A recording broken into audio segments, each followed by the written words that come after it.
together. I don't know how the song goes from this point on. All right, so as promised and as requested, I'm here to talk about High School Musical, the series. And now to be completely candid, I was not a High School Musical kid. I think I saw it maybe once.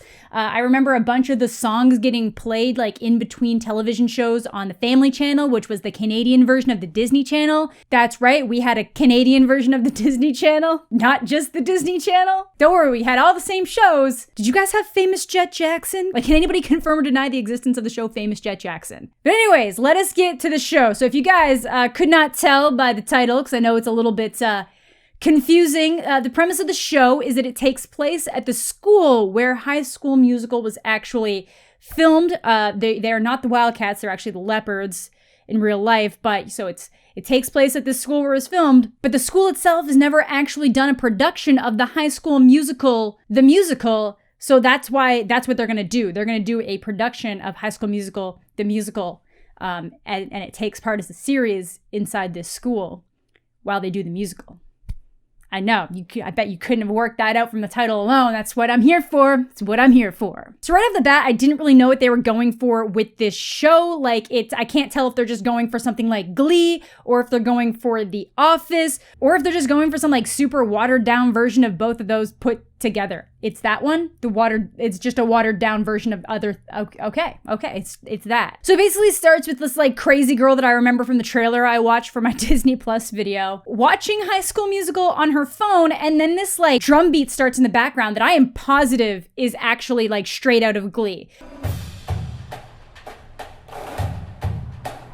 I actually enjoy at least the earlier seasons of Glee. I think it has a lot of really funny moments. It's obviously cheesy as hell, but it knows what it's going for. It gets god awful, but I just like recently decided I was going to go through and finish shows that I'd seen spatterings of, so I suffered through the remaining last couple seasons of Glee, which are horrible. But watching that much Glee in a short period of time while you're editing things locks in the music, and I am positive that like drum beat was used tons of times in Glee. That's a little bit too on the nose. And again, that brings me back to wondering, is this a mockumentary? Is it a dramedy? Is it just like one of these random, teen things? Is it all of these put together? Like, what are you? Like, pick a genre and stick to it. You can't jump around like this, because there's a bunch of stuff that happens in this that make it impossible to be like a mockumentary or documentary style anything. And then there's obviously moments where they're just flat out talking to a camera and it's playing out like a documentary. Like, there's no consistency in how they're executing the story. It's almost like one person was like, what if we made this like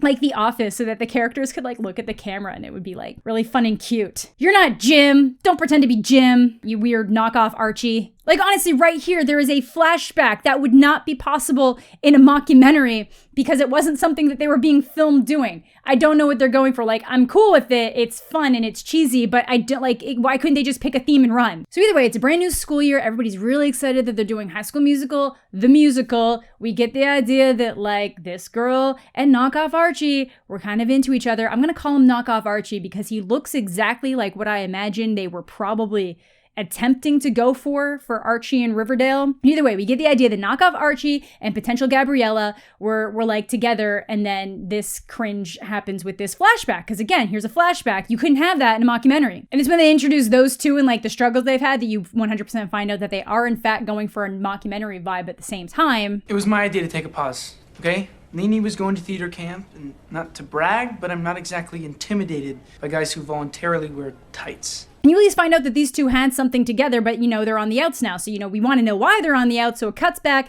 to this moment where, she made this nice little video on her Instagram of her playing him a song for their almost 1 year anniversary. So keep in mind, they've been together for almost 1 year. Like, that's pretty serious for high schoolers. But then she ends it off saying that she loves him, and then he acts like this. I don't not love you. You know, you know, you know. As if she's saying it after like a week or something.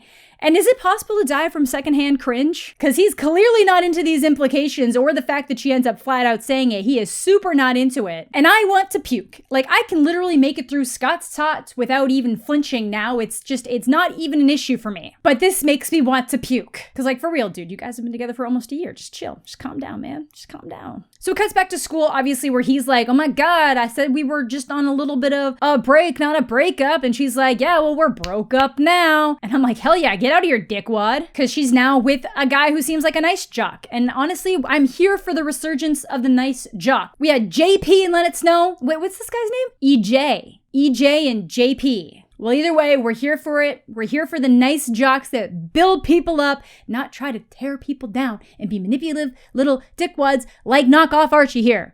Why do things have to change? Some things never change, dude. I've been wearing the same socks for 3 days.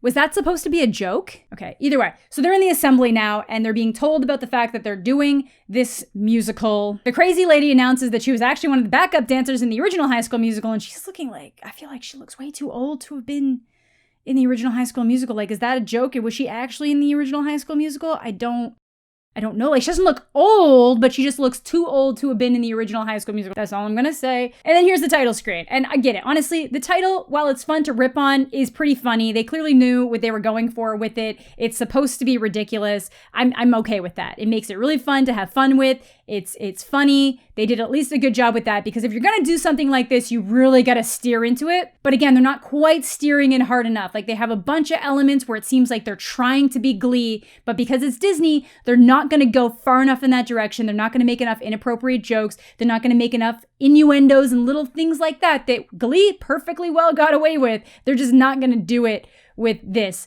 sadly. Sex is not dating. If it were, Santana and I would be dating. And again, I just want to stress the fact that the jock is nice. They keep doing things where we're supposed to sympathize with the guy that screwed up and lost the girl because he was actually an asshole. And then he's guaranteed he's going to do like some manipulative shit through this episode, and we're just suddenly supposed to be like, oh, they're totally supposed to be together. Or they're going to do something to take this nice jock and make him not likable anymore. They're going to do something that makes him the bad guy, so it just leaves the open room for this guy to redeem himself. And obviously people can redeem themselves, but it's like Ross from Friends, man. If you're a whiny baby and you're an asshole, you don't deserve to get the girl at the end. And immediately they try to prove this point for me when we get to his home, and we find out a little emotional Archie bad boy here is probably having some family issues that he didn't even really know about. But before we can even linger on that for too long, he sees an Instagram post of, his ex and the new nice jock guy together, and now suddenly he needs to be in the musical. So we barely even lingered on the fact that he is potentially having some very serious family issues before he just jumps into this new diabolical plan to be in a musical when he hates musicals. We got kicked out of The Greatest Showman because you kept yelling, "That's not realistic," at the screen. Because if there's one thing girls like, is if you ruin the thing that they actually like because you're trying to get them back. So it starts going through all the people. We get a new girl who really wants to be Gabriella, who has all this crazy choreography already down. She's already off script. And it gets to the end and we find out that this dude's gonna be Sharpay, because apparently Ashley Tisdale, nobody can step to Ashley Tisdale. She was so amazing as Sharpay that they're not even gonna try to find somebody to try. They're just gonna let this dude do it. And I'm here for it. He seems really nice. So it gets ready to go up. Obviously the jock guy's like, girl, we totally gonna get this. We're totally gonna be the stars of this. Like, I'm a shoo-in because I've been part of every drama thing, and you're totally Gabriella. This is gonna be amazing. And then he says, like, he drops the L-bomb. And that is why I love you. So then she has flashbacks to when she did it to little dickwad, which is obviously a different situation. Like, this dude said it after 2 months, and she had done it almost at a year in. But either way, he goes up there and kills it, and it seems like he's gonna be Troy. And then, she gets in there, and then little dickwad runs in late, obviously, and starts messing up her mojo. And then, the lights all turn off, and then she has a moment where she sings her Gabriella song. Nobody ends up reading for any of the parts except for when I think his name's Ricky, little Ricky Archie Dickwad, the ever-growing name of list of nicknames. That guy is the only one who ends up having to read any actual lines in this. But either way, she obviously kills it as Gabriella. And then it's time for Dickwad to get up, and rather than sing one of the songs from the movie, because they're trying to force him to read for Chad, he just sings his own song. And by his own song, I mean the exact song that she played for him in that Instagram video, which is manipulative as hell, and we do not support this type of behavior. Like, this dude left, and now we're supposed to want to support him when he's gonna pull some kind of manipulation tactic like this? Thank you for rolling your eyes. I know I rolled my eyes at you earlier, but thank you. It's what we were all thinking, and if we're not thinking it, we should be thinking it. And if you were like a younger girl or somebody watching this and you think that that's just so romantic and cute, you can do better. Don't fall for this kind of shit. You too good for that. So the cast list gets instantly posted, and they even point out the fact that that's weird and she just has like crazy intuition. It's why she did it. And obviously she shakes things up, and our little Gabriella, I think her name's Nini. I thought it was Mimi at first, but I actually think it's Nini.